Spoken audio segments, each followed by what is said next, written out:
Di salib itu, di belakang kepala salib itu kan juga ada bulatan atau kadang ada sinar, kan begitu. Sinar atau bulatan apa? Matahari. Nah, sejak saat itulah dipakai. Nah, kemudian ibu dan bapak yang dirahmati oleh Allah, pada saat bulan-bulan ini pun, hari-hari ini pun, bapak dan ibu sudah mulai melihat di berbagai mall, di toko-toko, di gedung-gedung, mereka pakai pohon cemara. Kemudian hiasannya bagus sekali. Betul kan? Jadi menarik sekali. Ada kemudian pakai pohon cemara penuh dengan salju. Terus kemudian ada kandang domba, ada palungannya, di situ Yesus lahir. Ada lagi yang dengan memperagakan gua, Yesus lahir di dalam gua. Jadi sebetulnya yang mana yang benar? Yesus lahir di bawahnya pohon cemara, atau lahirnya di kandang domba, atau lahirnya di dalam gua? Yang benar yang mana? Belum lagi nanti ada hiasan Sinterklas, pakai kijang kencana itu kan. Jadi yang mana ini yang benar? Nah, ternyata ibu-ibu dan bapak-bapak yang dirahmati oleh Allah, di dalam Bible, di dalam kitab suci mereka, di situ ada 4 buah Injil di dalamnya, yaitu karangan Matius, Markus, Lukas, Yohanes. Yang memuat peristiwa tentang lahirnya Yesus hanya ada 2 Injil, yaitu Matius dan Lukas. Di dalam buku saya pun saya kutip dengan persis seksama apa kata Matius dan apa kata Lukas. Maka menurut informasi mereka, Matius dan Lukas yang sama-sama menyatakan mendapatkan firman Tuhan, sama-sama menyampaikan firman Tuhan, tapi banyak yang kontradiksi. Kontradiksinya antara lain, yang satu menyatakan Yesus lahirnya di zaman Kaisar Agustus, yang satu menyatakan Yesus lahirnya di dalam pemerintahan Herodes Agung. Konsekuensinya berarti perbedaan pendapat di antara mereka ini berarti mempengaruhi penentuan tahun 1 Masehi sebagai tahun kelahiran Nabi Isa. Dengan arti kata lain, tahun Masehi yang sekarang ini dipakai oleh umat manusia di dunia ini, termasuk kita juga pakai, yang katanya sekarang adalah tahun 2003 Masehi, ternyata salah hitung. Jadi Dionysiuslah saat itu yang diperintahkan untuk membuat penanggalan, ternyata salah ngitung. Cuman kesalahan yang dilestarikan. Sementara kita sendiri punya tahun baru Hijriah, tapi seringkali nggak hafal kita tahun berapa sekarang. Ya paling cuman berapa orang yang tahu, nggak semuanya. Nah, ya kalau kita semua tahu, alhamdulillah. Nah, oh baru Idul Fitri ya, karena baru Idul Fitri jadi masih ingat. Baru kirim kartu. Karena baru kirim kartu ya, alhamdulillah. Nah, ibu-ibu dan bapak-bapak yang dirahmati oleh Allah, ada hal yang sama juga informasi Lukas dan informasi Matius. Samanya apa? Kedua mereka menyatakan Yesus lahir di malam hari. Ketika bintang gemerlapan, dan saat itu gembala menggembalakan ternak mereka ke padang rumput tengah malam. Nah, maka informasi ini coba kita analisis. Kalau dikatakan Yesus lahirnya tengah malam, bintangnya gemerlapan, kemudian gembala menggembalakan ternak ke padang rumput tengah malam, itu artinya musim apa? Nggak mungkin salju ya. Nggak mungkin salju kan? Maka kalau tidak ada salju, kenyataannya mengapa semua hiasan yang ada memakai salju? Betul kan? Ya. Jadi kalau bintangnya gemerlapan, nggak mungkin salju turun. Itu pertama. Nah, yang kedua, dikatakan gembala menggembalakan ternak mereka ke padang rumput tengah malam katanya. Kalau kenapa gembala kok digembalakannya tengah malam? Kenapa tidak siang hari? Semuanya lembur. Katanya lembur saat itu belum dikenal. Kenapa? Ya kalau mereka menggembalakannya di pagi hari, siang hari, Mereka tidak tahan dengan apa? Sengatan matahari di musim panas. Maka mereka mengembalakannya justru di malam hari saat musim panas. Tapi kalau musim dingin mengembalakan di malam hari, beku mereka. Jadi berarti itu saat musim panas. Perhitungan peredaran bulan, waktu, dan musim tidak mungkin saat itu terjadinya di dalam bulan Desember. Nah, sehingga pertanyaannya, siapa sebenarnya yang mereka peringati? Dan nantinya ketemu yang mereka peringati sesungguhnya adalah dewa matahari.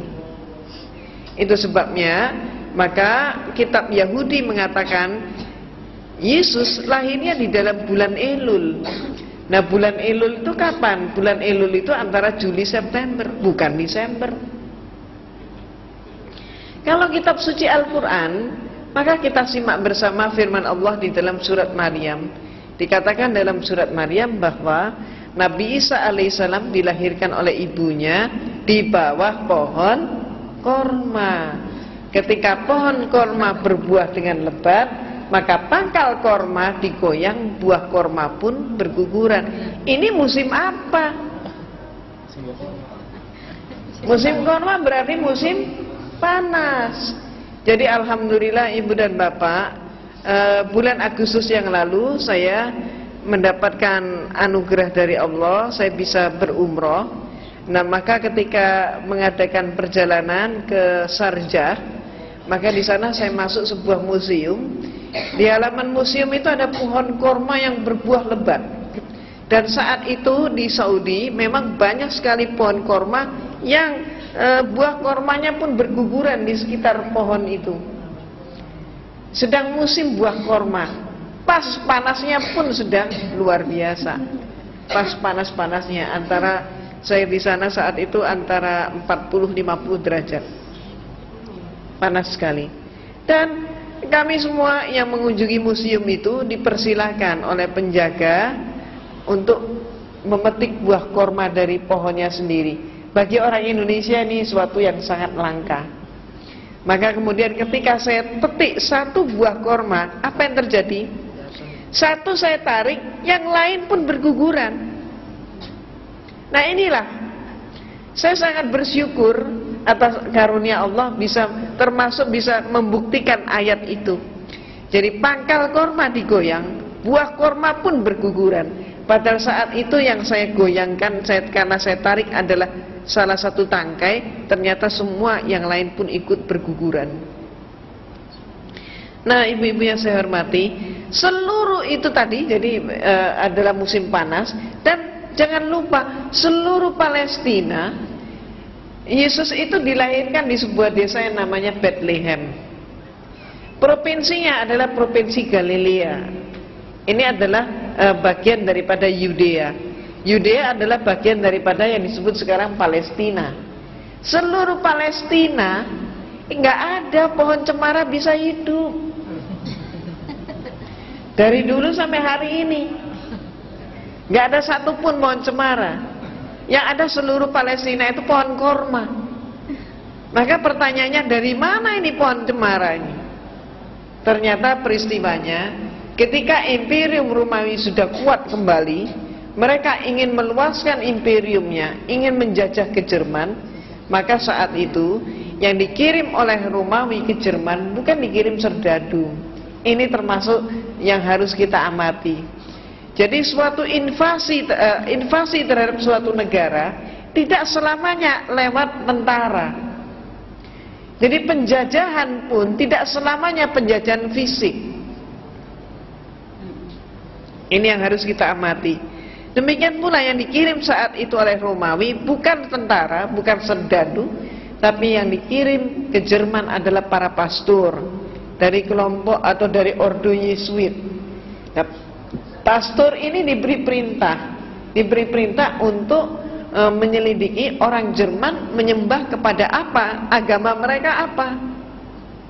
Dalam waktu singkat para pastor ini mendapatkan berita bahwa orang Jerman saat itu agamanya masih animisme, dinamisme.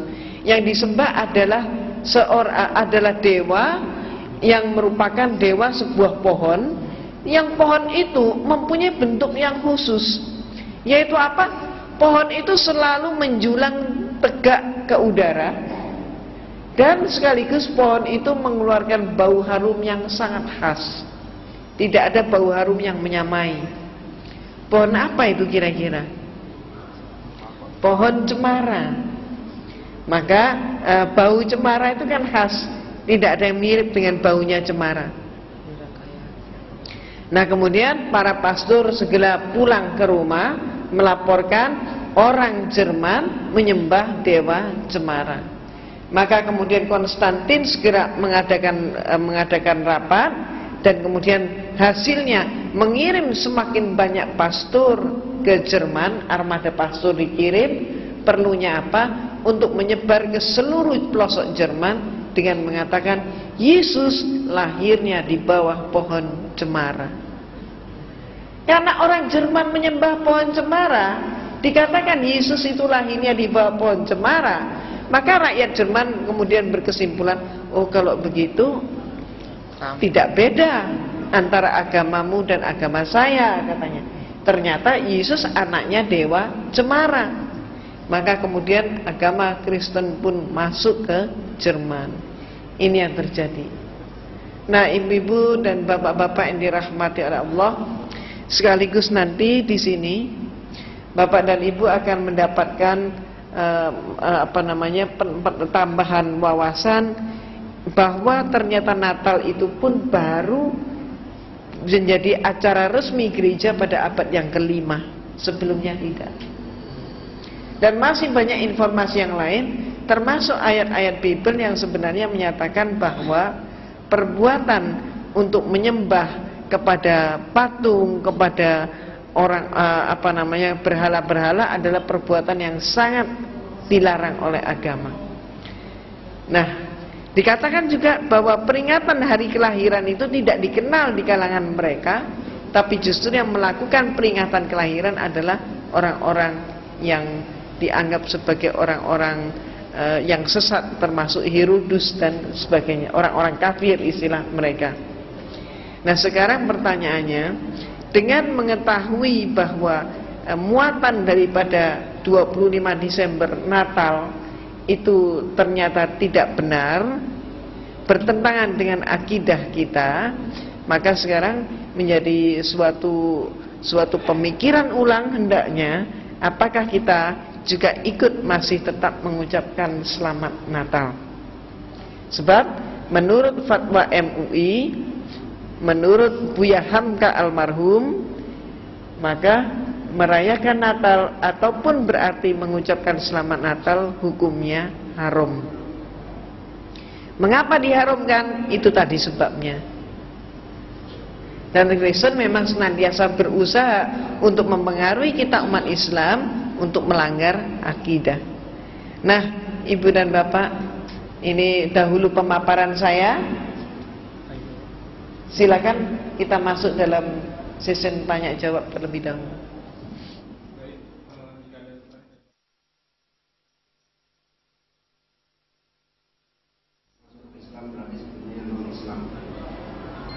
Yang saya ingin tanyakan pertama, apakah yang menyebabkan itu dengan Islam awalnya?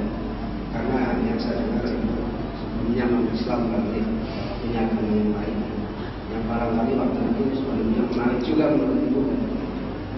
Kedua, kenapa mengajak teman-teman ibu yang sampai sekarang mungkin masih Islam? Terima kasih. Assalamualaikum warahmatullahi wabarakatuh. Pertanyaannya singkat ya. Ketahuan bapak yang waktu saya pertama kali kesini nggak hadir.